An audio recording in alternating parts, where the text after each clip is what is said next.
Episode 2. അസാധാരണമായ കൊട്ടാരം.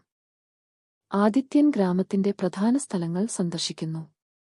അയാളിനൊപ്പമുള്ള police ഉദ്യോഗസ്ഥർ ഗ്രാമവാസികളോട് വിവരങ്ങൾ അറിയാൻ ശ്രമിക്കുന്നു. പക്ഷേ ഗ്രാമവാസികളുടെ മുഖത്ത് പേടി പ്രകടമാണ്. ഒരു വയോധികൻ ആദിത്യനോട് ഒരു അസാധാരണമായ കൊട്ടാരത്തെക്കുറിച്ച് പറയുന്നു.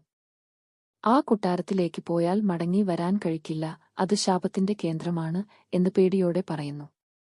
ആദിത്യൻ ചോദിക്കുന്നു, ആ കൊട്ടാരം എവിടെയാണ്?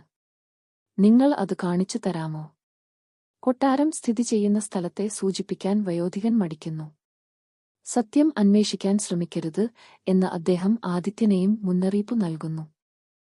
ആദിത്യന് ഗ്രാമവാസികൾക്ക് ഈ അസാധാരണമായ കാര്യത്തോട് പേടി എന്തിനെന്ന് മനസ്സിലാക്കാൻ കഴിയുന്നില്ല. അപ്പോൾ ഒരു അത്ഭുതകരമായ സംഭവം അവന്റെ കണ്ണുകൾക്കു മുന്നിൽ പ്രത്യക്ഷപ്പെടുന്നു. ഒരു മരത്തിന്റെ കീഴിൽ പുരാതന രേഖകൾ അടങ്ങിയ ഒരു പെട്ടി കണ്ടെത്തുന്നു.